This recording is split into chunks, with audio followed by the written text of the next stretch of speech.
ನಿನ್ನ ಜೀವಿತದಲ್ಲಿ are you welcoming the Lord Jesus Christ? ನಿನ್ನ ಒಂದು ಜೀವಿತದಲ್ಲಿ ಯೇಸುವಿನ ನೀನು ಇನ್ವೈಟ್ ಮಾಡ್ತಾ ಇದೆಯಾ ಅನ್ನೋದು ಒಂದೇ ಪ್ರಶ್ನೆ. ಇವಾಗ ಅಯ್ಯ ಹೇಳಿದ್ರು, ನನ್ನ ಕಾಲ್ ಮಾಡಿ ಒಂದು ಇನ್ವೈಟ್ ಮಾಡ್ಕೊಂಡು ನಾನು ಬಂದೇ ಇದ್ದಾಗಿ. ಸೊ ಇನ್ವೈಟ್ ಮಾಡಿದ್ರೆ ನಾನು ಬರೋಕ್ಕಾಗ್ತೈತಾ? ನಾನೇ ಎಕ್ಸ್ಪೆಕ್ಟ್ ಮಾಡ್ಬೋದೇನೋ, ಅಯ್ಯ ಏನಾದ್ರು ನನ್ನ ಕರೀತಾರ ಅಂತ ನಾನು ಯೋಚನೆ ಮಾಡ್ಬೋದು, ಬಟ್ ನಾನು ಬರೋದಿಲ್ಲ. ಕರೆಕ್ಟಾ? ಆದ್ರೆ ಕರ್ನಾಟಕ ಮಾತ್ರನೇ ನಾನು ಬರ್ಲಿಕ್ಕೆ ಸಾಧ್ಯ ಇಲ್ಲ. ಅದೇ ರೀತಿಯಲ್ಲಿ ಸಕಲವನ್ನ ಬಲಾತನದಂತ ದೇವರು ನಿನ್ನ ಒಂದು ಕರೆಯ ಒಂದು ದೂರದಲ್ಲಿಲ್ಲ. ನೀನು ಒಂದೇ ಒಂದು ಮಾತನ್ನ ಕರೆಯುವುದಾದ್ರೆ ಅದೊಂದು ತಟ್ಟನೆ ಪಟ್ಟನೆ ನಿನ್ನ ಒಂದು ಸಂಗಡ ಬರುವಂತ ದೇವರಾಗಿದ್ದಾನೆ. ಹೀಗಾಗಿ ನಾನು ನಿಮಗೆ ಅಶ್ಯೂರೆನ್ಸ್ ಕೊಡಬೇಕು. ಈ ಒಂದು ಸಮಯದಲ್ಲಿ ಏನಾಗ್ತದೆ ಗೊತ್ತಾ? 20ನೇ ಅಧ್ಯಾಯದಲ್ಲಿ ಇವರೆಲ್ಲ ಜನ ಹತ್ರ ಬಂದಂತೆ ಆ ಟೈಮಲ್ಲಿ ದೇವರ ಆತ್ಮನು ಒಬ್ಬ ಪ್ರವಾದಿಯ ಮುಖಾಂತರ ಒಂದು ಮಾತು ಮುಗಿಸ್ತಾರಂತೆ. 15ನೇ ವಚನ.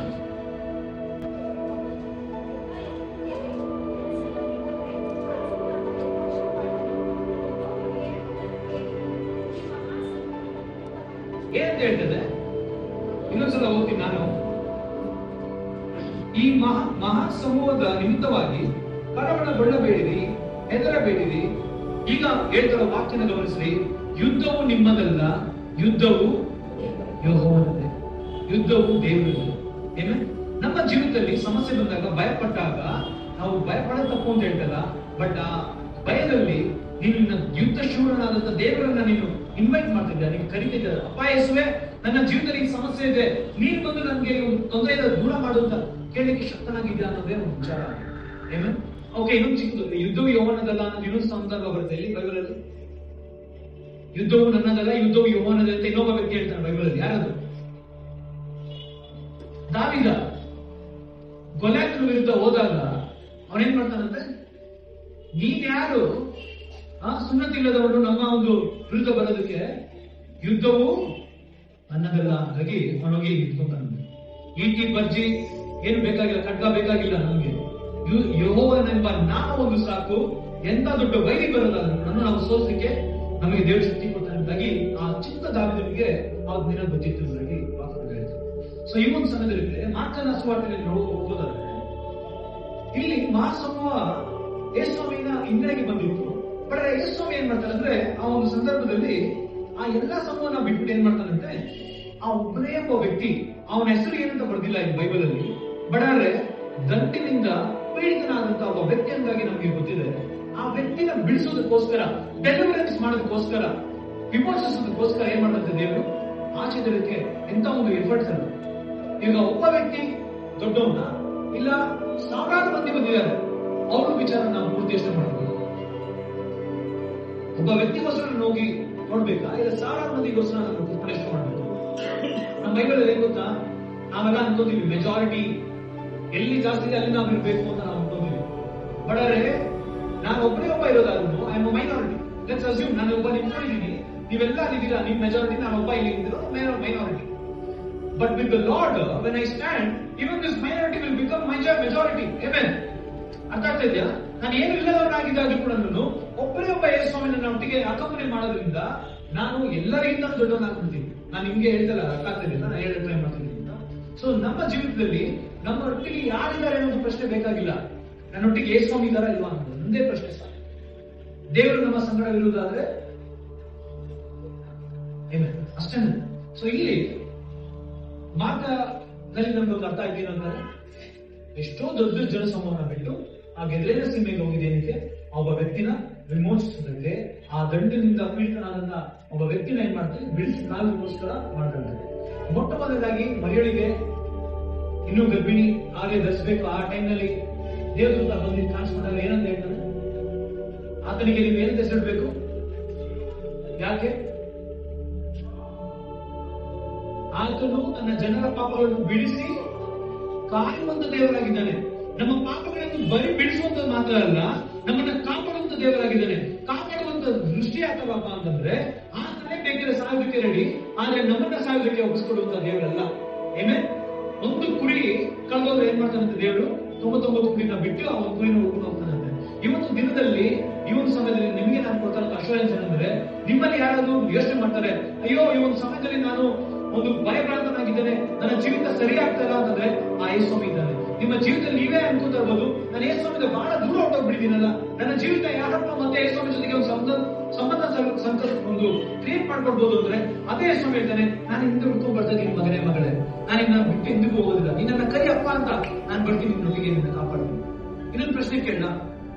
ಈ ಗೆದ್ರಿನ ಸೀಮೆಗೆ ಒಬ್ಬರಿಗೋಸ್ಕರ ಎಷ್ಟೋ ದೊಡ್ಡ ಜನಸಮೂಹ ಬಿಟ್ಟು ಆ ಕಡೆ ಹೋದ್ರಿಂದಾಗಿ ನಮ್ಗೆ ಗೊತ್ತಿದೆ. ಈಗ ಸ್ವಾಮಿ ಎಲ್ಲಿದ್ರಂತೆ ಮುಂಚೆ?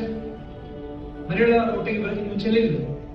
ಸ್ವಾಮಿ ದೇವರಲ್ಲ, ಅವರ ಕಮ್ಯುನಿಟಿ ಕೇಸ್ಗಳನ್ನ ನಮ್ಮನ್ನು ಈ ಸೀಮೆಯಿಂದ ಹೊರಡಿಸಬೇಡ ಎಂದಾಗಿ ಕೇಳ್ಕೊಳ್ತಾರಂತ ವಿಚಾರ.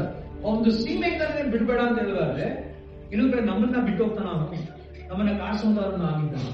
ಮತ್ತಾಯನಲ್ಲಿ ಇನ್ನೊಂದು ವಾಕ್ಯವಾಗ ಬರೆಯುತ್ತೆ ಏನಂತ ಗೊತ್ತಾ?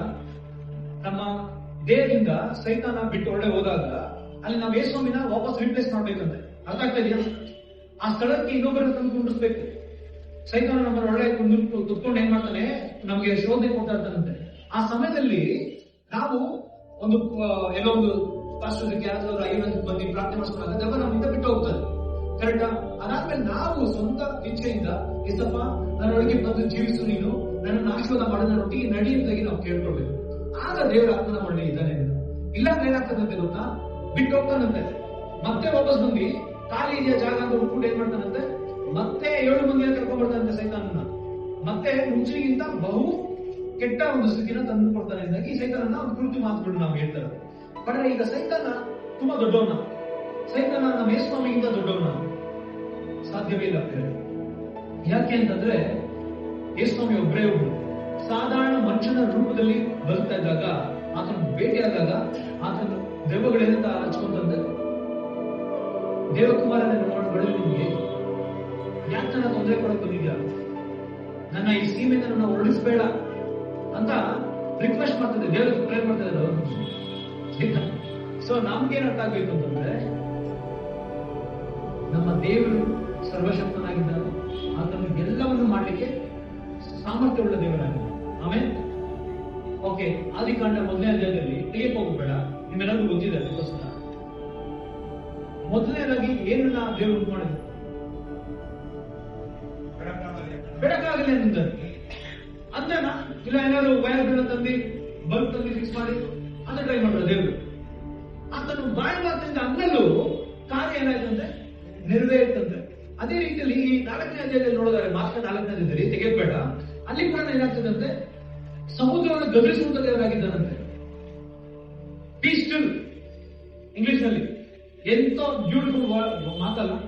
ಬಿ ಸ್ಟಿಲ್ ಅಂತ ಹೇಳಿದ ತಕ್ಷಣ, ಪೀಸ್ ಅಂತ ಹೇಳಿದ ತಕ್ಷಣ ಶಾಂತವಾಗಿರು ಅಂತ ಹೇಳಿದ ತಕ್ಷಣ ಏನಾಯ್ತಂತೆ, ಸಮುದ್ರ ಗೋಗರಿದಂತಹ ಸಮುದ್ರ ಏನಾಯ್ತಂತೆ ಪಟ್ಟನೆ ತಣ್ಣಗೆ ಶಾಂತವಾಯ್ತು ಅಂತ ನೀವು ವಾಕ್ಯ ಬಂದಿದೆ. ಆತನಿಗೆ ಬೇಕಾಗಿರೋದು ಒಂದೇ ಒಂದು ಮಾತಿನ ಒಂದು ಶಕ್ತಿ ಸಾಧ್ಯ. ಆತನ ಒಂದು ಮಾತು ನಮ್ಮ ಜೀವಿತನ ಬದಲು ಮಾಡಲಿಕ್ಕೆ ಸಾಧ್ಯವಿಲ್ಲ. ಈ ಒಂದು ಸಮಯದಲ್ಲಿ ಆ ದಂಡುಗಳು ಬಂದು ಕೇಳಿದಾಗ ಆ ದಂಡನೆ ಒಂದು ಕೇಳ್ಕೊತದಂತೆ, ಈ ಹಂದಿಗಳಲ್ಲಿ ನಮ್ಮನ್ನ ಹೊರಡಿಸ್ಬಿಡೋದು. ಹೋಗು ಅಂತ ಹೇಳಿದ ಒಂದೇ ಒಂದು ಮಾತು ಏನಾಯ್ತಂತೆ, ಎಲ್ಲಾ ದೆವ್ವಗಳು ಆ ಹಂದಿಗಳು ಒಪ್ಕೊಂಡು ಅದು ಹಂದಿಗಳೆಲ್ಲ ಸತ್ತೋದ್ರಿಂದಾಗಿ ವಾಕ್ಯ ಭಾಗ ನಮ್ಗೆ ಗೊತ್ತಿದೆ. ಸೊ ಈಗ ನಾನೇನ ಫೋಕಸ್ ಮಾಡ್ತಾ ಇದ್ದೀನಿ ಎಂದಾಗಿ ನೋಡೋದಾದ್ರೆ, ಬಹಳ ಸೈತಾನನ ಶಕ್ತಿಗಳು, ಬಹಳ ದಂಡು ಅಂದ್ರೆ ಬಹಳ ಮಂದಿ, ಇಷ್ಟು ಜನ ಮಂದಿ ಒಬ್ಬ ವ್ಯಕ್ತಿನ ಪೀಡಿಸ್ತಾ ಇರ್ಬೇಕಾದ್ರೆ ದೇವರ ಒಂದು ಮಾತು ಒಂದು ಅದ್ಭುತವನ್ನ ತರಲಿಕ್ಕೆ ಸಾಧ್ಯವಾಯಿತು. ಆ ನಂತರ ಏನಾಯ್ತು ನೋಡ್ತೀವಿ, ಆ ವ್ಯಕ್ತಿ ಅದನ್ನು ನಾರ್ಮಲ್ ಆಗಿ ನಮ್ಮ ಕಡೆಗೆ ಎಲ್ಲರೂ ಜನ ಸೇರಿದ ಸ್ಥಳದಲ್ಲಿ ಕುತ್ಕೊಂಡು ಏನ್ ಮಾಡ್ತಾನಂತೆ, ನಾರ್ಮಲ್ ಆಗಿರೋದು ನೋಡ್ತಾನಂತೆ. ಬಟ್ ಅದ್ರ 3 ಜನ ನೋಡ್ಬಿಟ್ಟು ಭಯ ಪಡುವಂತ ವಿಚಾರ ಆಯ್ತು. ಅಯ್ಯೋ ಯಾರಪ್ಪ ಇವನು, ಮೊನ್ನೆ ಇಷ್ಟು ಘೋರವಾಗಿದ್ದವನು ಇವಾಗ ಇಷ್ಟು ಶಾಂತವಾಗಿದ್ದಾನೆ, ಅವನು ಆರಾಮಾಗಿದ್ದಾನ ಇಲ್ವಾ ಅನ್ನೋ ಒಂದು ಭಯದಲ್ಲಿದ್ದಾನೆ.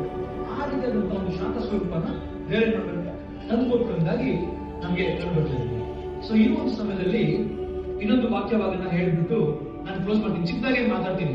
ಯಾಕಂದ್ರೆ 2ನೇ ಪೂರ್ವಕಾಲ ವೃತ್ತಾಂತ 20ನೇ ಅಧ್ಯಾಯ ತೆಗಿರಿಯಾರ.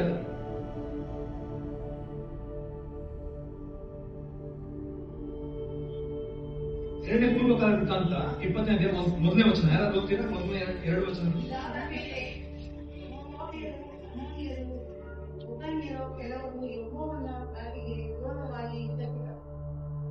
ಓಕೆ, ಏನಂತ ವಾಕ್ಯ ಭಾಗ ಬೆಳೀತದೆ ಇಲ್ಲಿ? ಮೋವಾಬ್ಯರು ಅದು ಒಂದು ಪಂಗಡ, ಒಂದು ಜನ ಸಮೂಹ. ಇನ್ನೊಂದೇನು?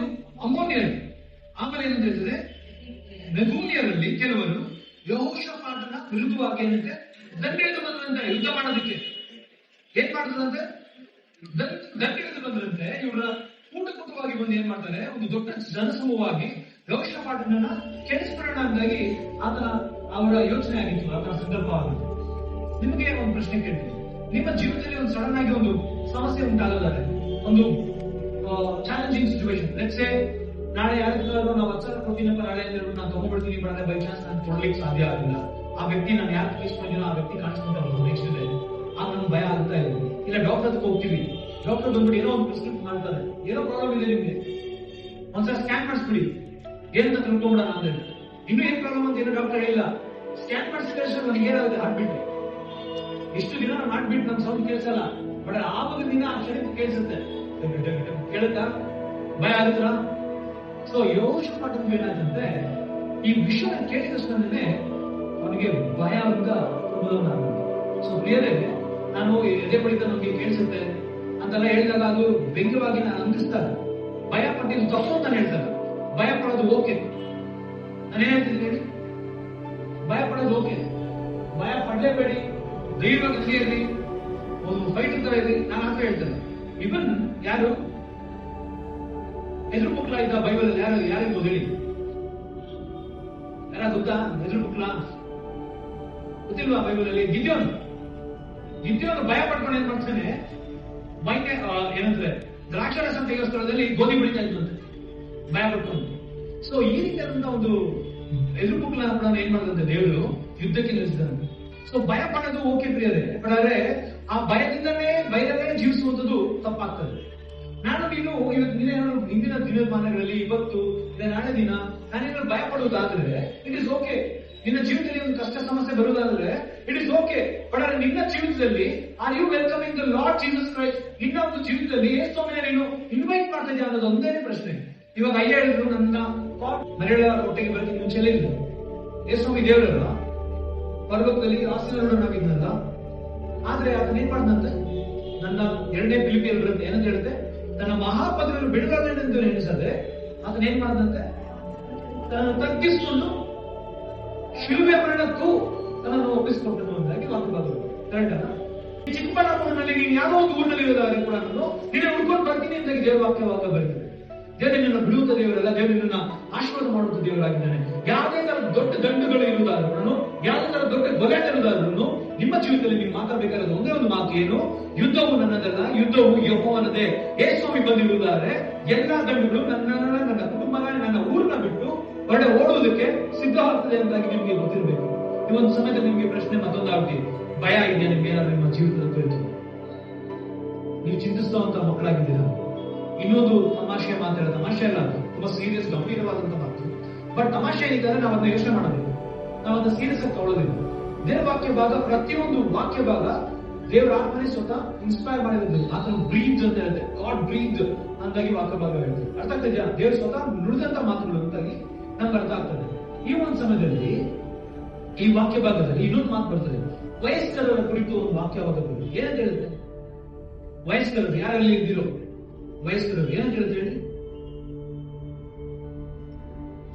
ಹದ್ದಿಗೆ ಬರುವಂತೆ ತಿರುಗಿ ಯೌವನವನ್ನು ಬರ ಮಾಡ್ತೀನಿ ಅಂತ ಹೇಳಿ ನಾವು ನಂಬ್ತಾ ಇದೀವಿ. ವಾಕ್ಯ ನಾನು 40 ವಯಸ್ಸಾಗಿರೋ ಮಾತಾಡ್ಬೋದು, ಜಾಸ್ತಿ ವಯಸ್ಸಾಗಿರೋ ನಾ ಅಲ್ಲೇ ಡಿಕ್ಲೇರ್ ಮಾಡ್ಕೊಂತ ಇರ್ತಾರೆ ಜನ. ಏನೋ 40, 45, 50 ಬರ್ತಾರೆ, ಅಯ್ಯೋ ವಯಸ್ಸಾಗಿ. ನಮ್ಮ ಜೀವಿತದಲ್ಲಿ ನಾವು ಯಾವತ್ತೂ ವಾಕ್ಯ ಭಾಗನ ಬಿಟ್ಟು ಮಾತಾಡಿದರೆ, ಹೌದು ಈ ಲೌಕಿಕ ರೂಢಿನಲ್ಲಿ ನಮಗೆ ವಯಸ್ಸಾಯ್ತು, ನಮಗೆ ಕಾಯಿಲೆ ಬರುತ್ತೆ, ನಮಗೆ ಕಷ್ಟ ಬರುತ್ತೆ, ಸೈತಾನ್ ಶೋಧನೆ ಕೊಡ್ತಾನೆ, ಅಯ್ಯೋ ನನಗೆ ಬರಗಾಲ ಬಂತು, ರಿಸೆಷನ್ ಬಂತು, ನನಗೆ ಕೆಲಸ ಇಲ್ಲ, ನನಗೆ ಅದಿಲ್ಲ ಇದಿಲ್ಲ ಅಂತ ಹೇಳ್ತಾ ಇರ್ಬೋದು. ಬಟ್ ಯಾರ್ಯಾರು ದೇವರನ್ನ ಆತ್ಕೊಂಡಿರ್ತಾರೋ, ಯಾರ್ಯಾರು ದೇವರ ವಾಕ್ಯದ ಮೇಲೆ ಆಧಾರಿತರಾಗಿರ್ತಾರೋ, ಪ್ರತಿಯೊಂದು ಸಂದರ್ಭದಲ್ಲೂ ನಮಗೆ ದೃಢ ನಿಶ್ಚಯ ಉಂಟು. ನನಗೆ ವಯಸ್ಸಾಗೋಗಿ ನನಗೆ ಕೈ ಆಗೋದಿಲ್ಲ ಅಂತ ಅನ್ನುವಾಗ ನಾನು ಮತ್ತೆ ದೃಢವಾಗಿ ನಿಂತು ನಾನು ಏನ್ ಹೇಳ್ಬೇಕು, ಯೆಹೋವನು ನನಗೆ ಮತ್ತೆ ಹದ್ದಿಗೆ ಬರುವಂತ ಯೌವನವನ್ನ ಬರ ಮಾಡ್ತಾನೆ. ದೇವರು ನನಗೆ ಶಕ್ತಿ ಕೊಡ್ಲಿಕ್ಕೆ ಸಾಧ್ಯ ಇದೆ. ಆ 16 ವಯಸ್ಸಿದ್ದಂತ ದಾವೀದನಿಗೆ ಬಂದಂತ ದೃಢ ಶಕ್ತಿ, ದೃಢ ನಂಬಿಕೆ ಅಂತಂದ್ರೆ ಯೆಹೋವನು ನನಗೆ ಜಯವನ್ನು ಕೊಡ್ಲಿಕ್ಕೆ ಸಾಧ್ಯ ಇದೆ. ಆತನ ಈಟಿ ಬಚ್ಚಿ ಏನನ್ನೋದಿಂದ ಬಂದಿರ್ಬೋದು ಗೊಲಾಟ, ಅವನು ನೋಡೋದಕ್ಕೆ ಶಾರೀರಿಕ ಎಷ್ಟು ದೊಡ್ಡದಿರ್ಬೋದು, ಬಟ್ ಆದ್ರೆ ನಾನು ಯೆಹೋವನೆಂಬ ನಾಮದಲ್ಲಿ ಬರ್ತೀನಿ ಅಂತ. ಸೊ ಈ ಒಂದು ಸಮಯದಲ್ಲಿ ನನ್ನ ನಿಮ್ಮ ಯೇಸು ಸ್ವಾಮಿಯ ಕುರಿತು ನಿಮಗೆ ಒಂದು ಚಿಕ್ಕ ಪರಿಚಯ ಕಂಡಲ್ಲ. ಏನಂತಾರೆ, ಆತನು ಮಹಾಪದಿಯನ್ನು ಬಿಡಲೊಳ್ಳೆಂದು ನೆನೆಸದೆ ಆತನ ಏನ್ ಮಾಡ್ದಂತೆ ತನ್ನನ್ನು ತಗ್ಗಿಸಿಕೊಂಡು ಬರಿದು ಮಾಡಿಕೊಂಡು ಈ ಭೂಮಿಗೆ ಬಂದ. ಆತನ ಒಂದೇ ಒಂದು ಯೋಚನೆ ಇರುತ್ತಾ, ನಿಮ್ಮನ್ನ ನಮ್ಮನ್ನ ಎಲ್ಲ ಜನರನ್ನ ಕಾಪಾಡಬೇಕು. ಯೋಹಾನ 3:16 ಏನಂತ ಹೇಳ್ತದೆ, ದೇವರ ಲೋಕದ ಮೇಲೆ ಎಷ್ಟೋ ಪ್ರೀತಿ ಇರ್ತದೆ, ಅದಕ್ಕೆ ಹೋಗೋಣ ಬಂದಿರಿ ಅಂತಂದಾಗಿ ತನ್ನ ಶಿಷ್ಯರನ್ನ ಕರೆದುಕೊಂಡು ಹೋಗುವಂತ ಒಂದು ಸನ್ನಿವೇಶ. ನಮಗೆ ಈ ವಾಕ್ಯವನ್ನು ನೋಡ್ತಾ ಇದ್ರೆ ಅರ್ಥ ಆಗುತ್ತೆ, ಓಕೆ ಸ್ವಾಮಿ ಏನ್ ಮಾಡುದು, ಒಂದು ಒಂದು ಹಡಗಿನಲ್ಲಿ ಏನ್ ಮಾಡುದು ಇನ್ನೊಂದು ಸ್ಥಳಕ್ಕೆ ಹೊರಟೋದು ಅಂತ ನಮ್ಗೆ ಗೊತ್ತಾಗುತ್ತೆ. ಆದ್ರೆ ಪ್ರಿಯರೇ, ಈ ಒಂದು ಸಮಯದಲ್ಲಿ ನಾವು ಒಂದು 2 ಅಧ್ಯಾಯ ಹಿಂದಕ್ಕೆ ನೋಡೋದಾದ್ರೆ, ಆತನ ಹಿಂದೆ ಬಹಳ ಒಂದು ದೊಡ್ಡ ಜನಸಮೂಹನೇ ಇತ್ತಂತೆ. ಆತನ ಮಾತನ್ನ ಕೇಳಿಸ್ಕೊಳ್ಳೋದಕ್ಕೆ, ಆತನಿಂದ ಸ್ವಸ್ಥತೆ ಹೊಂದ್ಕೊಳ್ಳೋದಕ್ಕೋಸ್ಕರ ಬಹು ಜನರು ಬಹಳ ದೂರ ಸ್ಥಳಗಳಿಂದ ಆತನು ಬಂದನೆಂಬುದಾಗಿ ನಮಗೆ ವಾಕ್ಯಭಾಗ ತಿಳಿಯಬರುತ್ತೆ. ಸೊ ನಾವೆಲ್ಲರೂ ಆ ವಾಕ್ಯವನ್ನ ಇದ್ವಿ ನೋಡ್ಕೊಬಹುದು. ಏನಂತಂದ್ರೆ ಆ 4ನೇ ಅಧ್ಯಾಯದಲ್ಲಿ ಮೊದಲ ವಚನ ಹೇಳುತ್ತೆ, ಏನಂತಂದ್ರೆ ಆತನು ತಿರುಗಿ ಸಮುದ್ರದ ದಡದಲ್ಲಿ ಉಪದೇಶ ಮಾಡುತ್ತಿದ್ದನು, ಬಹು ಜನರು ಆತನ ಬಳಿಗೆ ಕೂಡಿ ಬಂದಿದ್ದರು. ಸೊ ನಮಗೇನ್ ಅರ್ಥ ಆಗ್ತದೆ ಅಂದ್ರೆ, ಬಂದಿರುವಂತಹ ವಿಚಾರನ ನಮಗೆ ಕಣ್ಣು ಕಾಣ್ತದೆ. ಸೊ ಇಷ್ಟು ಜನರು ಜೊತೆಗೆ ದೇವರ ಉಪದೇಶ ಮಾಡಿ ವಾಕ್ಯ ಸಂದೇಶವನ್ನು ನೀಡಿದ ನಂತರ ಅಚಾನಕ್ ಆಗಿ ಏನಾಗ್ತಾರೆ, ನಾವು ಇನ್ನೊಂದು ಆಚೆ ಗೆದರಿನ ಸೀಮೆಗೆ ನಾವು ಹೊರಟೋಗೋಣ ಅಂದಾಗಿ ತನ್ನ ಶಿಷ್ಯರಿಗೆ ದೇವರು ಹೇಳುವಂತ ಮಾತನ್ನ ನಾವು ಕೇಳಿಸ್ತೀವಿ. ಈ ಒಂದು ಸಮಯದಲ್ಲಿ ಇಷ್ಟು ಜನರು ಬಂದಿದ್ದಾರೆ, ಇಷ್ಟು ಜನರ ಬಗ್ಗೆ ಸಮಯ ಕಳೆದಿದ್ದಾರೆ. ಹಾಗಾದ್ರೆ ಇನ್ನೂ ಸ್ವಲ್ಪ ಸಮಯ ಕಳೀಬಹುದಾಗಿತ್ತು, ಯಾಕಂದ್ರೆ ಅದನ್ನ ಉಳ್ಕೊಂಡು ಬಂದಿರುವಂತಹ ಜನರನ್ನ ದೇವರು ಸಮಯ ಕೊಡ್ಬೋದಾಗಿತ್ತು. ಆದರೆ ಯಾಕೆ ಒಂದು ಪಾಯಿಂಟ್ ಅಲ್ಲಿ ದೇವರು ಹೇಳ್ತಾರೆ, ನಾನು ಗೆದರಿನ ಸೀಮೆಗೆ ಯಾಕೆ ಹೋಗ್ಬೇಕು ಅಂತ. ಅದರಲ್ಲಿ ಬಹಳಷ್ಟು ದಿನ ಸಮಯಗಳನ್ನ ಇಲ್ಲ. ಆತನು ಅಲ್ಲಿ ಓಡ್ತಾ ಇದ್ದಂಗ್ಲೇನೆ ನಮ್ಮೆಲ್ಲರಿಗೂ ಗೊತ್ತಾಯ್ತು ಏನಂತಂದ್ರೆ, ಅಲ್ಲಿ ಒಬ್ಬ ವ್ಯಕ್ತಿಗೆ ಒಂದು ಸಮಸ್ಯೆ ಇತ್ತು. ಏನ್ ಆ ಸಮಸ್ಯೆ ಅಂತ ನೋಡಿದ್ರೆ, ಆತನು ದೆವ್ವ ಹಿಡಿದವಂತಹ ವ್ಯಕ್ತಿ ಆಗಿದ್ದನು. ಆ ದೆವ್ವಕ್ಕೆ ಹೆಸರು ಏನಂತೆ, ದಂಡು. ಸೊ ಯಾಕೆ ದಂಡು ಅಂತ ಹೆಸರು ಕೇಳಿದಾಗ ಏನಂತೆ, ಬಹಳ ಜನ ಇದ್ದಂತೆ. ಸೊ ಬಹಳ ಜನ ಇದ್ದಂತ ಕಾರಣದಿಂದ ಏನಾಗ್ತದೆ, ಬಹಳ ದೆವ್ವಗಳಿದ್ದಂತ ಕಾರಣದಿಂದ ಆತನನ್ನ ಬಹಳವಾಗಿ ಕೆಟ್ಟದಾಗಿ ಅದನ್ನ ಪೀಡಿಸ್ತಾ ಇದ್ದಂತಾಗಿ ನಮ್ಗೆ ಈ ಒಂದು ಸಮಯದಲ್ಲಿ ವಾಕ್ಯಭಾಗದಲ್ಲಿ ತೋರಿಸ್ಕೊಡ್ಬೇಕು. ಅದ್ರಲ್ಲಿ ಒಂದು ಗಮನಿಸ್ಬೇಕು ನೀವೇನಂತಂದ್ರೆ, 10ನೇ ವಚನ ನೋಡಿ. ಒಂದು ಸ್ವಲ್ಪ ಸೈತಾನನ ಬಗ್ಗೆ ತಿಳ್ಕೊಂಡು ಆಮೇಲೆ ಮತ್ತೆ ಹೋಗೋಣ ವಾಕ್ಯಭಾಗಿಗೆ. 10ನೇ ವಚನದಲ್ಲಿ ಏನಂತ ಹೇಳುತ್ತೆ, ನಮ್ಮನ್ನು ಈ ಸೀಮೆಯಿಂದ ಹೊರಡಿಸಬೇಡವೆಂದು ಆತನನ್ನು ಬಹಳವಾಗಿ ಬೇಡಿಕೊಂಡರು. ಯಾರು? ಸೈತಾನ. ಯೇಸುಸ್ವಾಮಿ ಏನ್ ಕೇಳ್ತಾನೆ, ಈ ಸೀಮೆಯಿಂದ ನಮ್ಮನ್ನ ಹೊರಗಡೆ ಕಳಿಸಬೇಡ ಅಂದಾಗಿ ಕೇಳಿದಂತ ವಿಚಾರ ನಮ್ಗೆಲ್ಲರಿಗೂ ಗೊತ್ತಿದೆ.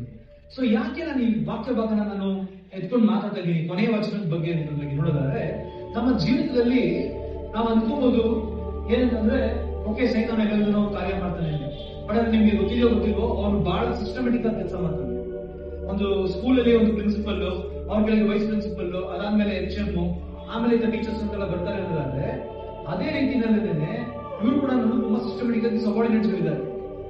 ಸೊ ಹಾಗಾಗಿ ಅವ್ರಿಗೆ ಭಯ ಬಂದಿದೆ ಏನಂತಂದ್ರೆ, ಅಯ್ಯೋ ನನ್ನ ಈಗ ಯೇಸುಸ್ವಾಮಿ ಬಂದ್ಬಿಟ್ರು ಗೆದರಿನ ಸೀಮೆಗೆ ಬರಲ್ಲ ಅಂತ ಅನ್ಕೊಂಡೆ, ಯಾಕಂದ್ರೆ ಯಾರು ಇಸ್ರೇಲ್ ಮಕ್ಕಳಿಲ್ಲ, ಆದ್ರೂ ಕೂಡ ಈ ಒಂದು ಸ್ಥಳಕ್ಕೆ ಯಾಕೆ ಬಂದ್ರು ಯೇಸುಸ್ವಾಮಿ ಅಂತ ನೋಡ್ತಾ ಭಯ ಪಡುವಾಗ ಏನಂತ ಆಗ್ತದೆ, ನನ್ನ ಬಡವಲ್ಲಿ ಏನಿಗೆ ಬಂದ ಈ ಸಮಯ, ನನಗೆ ಇನ್ನೂ ಸಮಯ ಬಂದಿಲ್ಲ, ನನಗೆ ತೊಂದರೆ ತಗೊಳ್ಳಕ್ಕೆ ಯಾರು ಕೇಳ್ತಾರದು? ಯೇಸುಸ್ವಾಮಿಗೆ ಸೈತಾನ ಕೇಳ್ತಾರೆ. ಇದೊಂದು ತಮಾಷೆ ಮಾತೇನು ಗೊತ್ತಾ, ಮೊದಲನೇ ಅಧ್ಯಾಯ ಮಾರ್ಕನಿಂದ ಇಲ್ಲಿ ತನಕ ಸೈತಾನ ಎಷ್ಟರ ದೇವರ ಬಗ್ಗೆ ಮಾತಾಡ್ತಾನೋ ಅವಾಗೆಲ್ಲ ಅವ್ನು ಸಂಬೋಧಿಸೋದು ಏನಂತ ಗೊತ್ತಾ, ದೇವಕುಮಾರನೇ.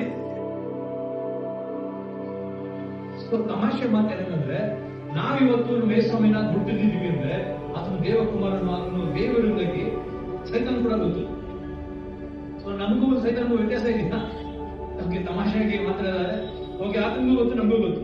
ಬಟ್ ನಮಗೂ ಆ ಸೈತಾನಗೂ ಒಂದು ವ್ಯತ್ಯಾಸ ಏನಪ್ಪಾ ಅಂತ ಹೇಳೋದಾದ್ರೆ, ಆತನಲ್ಲಿ ದೇವರ ಆತ್ಮ ಇಲ್ಲ ಸೈತಾನಲ್ಲಿ, ಆದರೆ ನಮ್ಮಲ್ಲಿ ದೇವರ ಆತ್ಮನು ದೇವರೇ ಸುಖ ನೆಲೆಸಿದ್ದಾನೆ ಎಂದಾಗಿ. ಈ ಕಮ್ಸ್ ಅಂಡ್ ಅಬೈಡ್ಸ್ ಇನ್ ಅಸ್ ಎಂದಾಗಿ ವಾಕ್ಯಭಾಗ ಬರೆಯುತ್ತೆ. ಈ ಲಿವ್ಸ್ ವಿತ್ ಅಸ್, ನಮ್ಮ ಜೊತೆ ವಾಕ್ ಮಾಡ್ತಾನೆ ಎಂದಾಗಿ ವಾಕ್ಯಭಾಗ ಬರೆಯುತ್ತೆ. ಏನೇ? ಸೊ ನಮಗೆ ಒಂದು ಸಂತೋಷ ಇದೆ, ನಮಗೆ ಸೈತಾನ ಗೊತ್ತಿರೋ ಇನ್ಫಾರ್ಮೇಶನ್ ನಮ್ಗೆ ಕೂಡ ಗೊತ್ತಿದೆ ಅನ್ನೋದು ದೊಡ್ಡ ವಿಷಯ ಅಲ್ಲ. ಅವನಿಗೂ ಗೊತ್ತು ದೇವರು ಅಂತ, ನಮಗೂ ಗೊತ್ತು ದೇವರ ಸ್ವಾಮಿ ಅಂತ, ಅದು ದೊಡ್ಡ ವಿಷಯ ಅಲ್ಲ ಪ್ರಿಯರೇ. ಆದ್ರೆ ಈ ಸಕ್ಕರವನ್ನ ಸೃಷ್ಟಿ ಮಾಡಿದಂತ ಸರ್ವಶಕ್ತನಾದ ದೇವರು ನನ್ನಲ್ಲಿ ವಾಸಿಸ್ತಾ ಇದ್ದಾನೆ ಅನ್ನೋ ವಿಚಾರನೇ ನಮಗೆ ಸಂತೋಷ ಕೊಡ್ಬೇಕು.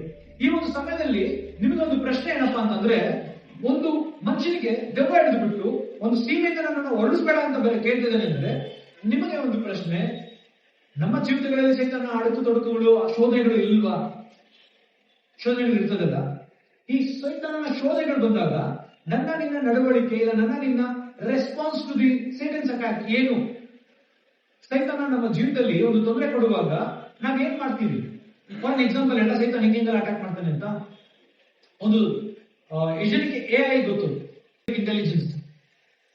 ಸೊ ಹೆಂಗೆ ಅಪ್ಗ್ರೇಡ್ ಆಗ್ತದೆ ಅದು ಕೂಡ ಅಪ್ಗ್ರೇಡ್ ಆಗ್ತಾನೆ.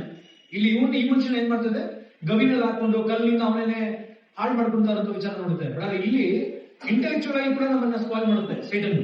ಅರ್ಥ ಆಗ್ತಾ ಇದೆಯಾ? ಇಂಟೆಲೆಕ್ಚುಯಾಲಿಟಿ ಅಂದ್ರೆ ನಮಗೆ ನಾವೇ ಏನೋ ಅನ್ಕೊಂಡು, ನಾವೇ ಯಾಕೋ ನಮ್ಮ ಯಾರು ಪ್ರೀತಿ ಮಾಡ್ತಾರ ಅಂತ ಅನ್ಕೊಂಡು ನಾವು ತೊಂದರೆ ಬೇಜಾರ ಮೇಲೆ ಕುತ್ಕೊಳ್ಳೋ ತರ ಸಂಬಂಧ ಆಗ್ತದೆ. ಅವ್ರು ಪ್ರೀತಿ ಇಲ್ಲ, ಹೆಂಗಿದ್ಯಾ ಅಂತ ಕೇಳಿದ್ರೆ, ನನ್ನ ಯಾಕೆ ಹೇಗಿದೆಯಾ ಅಂತ ಕೇಳ್ತಾವನಲ್ಲ ಅಂತಾನೆ ಮಾಡ್ಬೋದು ನಾವು.